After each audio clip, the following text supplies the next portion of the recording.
Yıkama var, yıkama var.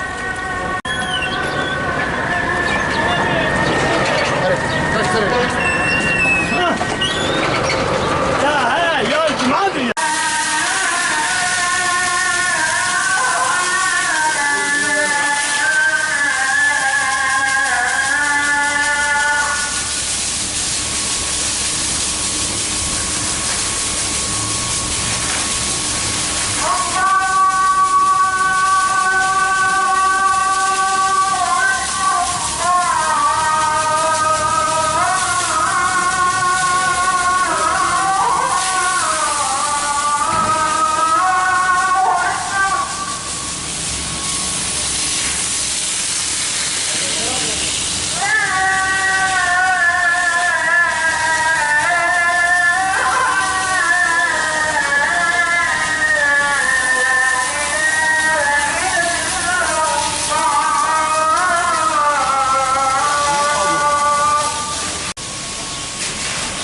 Camilerimizin tekrar ibadete açılması için çok mutluyuz ve çok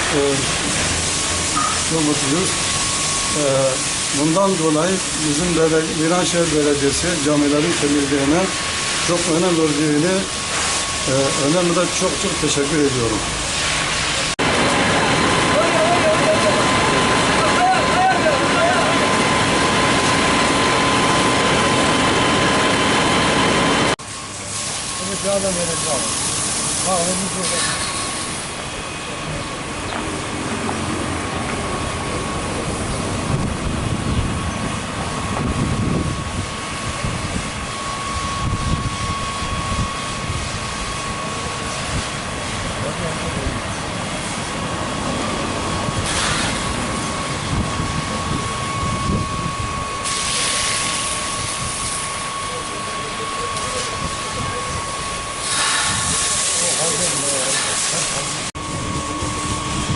Caminin yeniden açılmasına çok mutluyuz.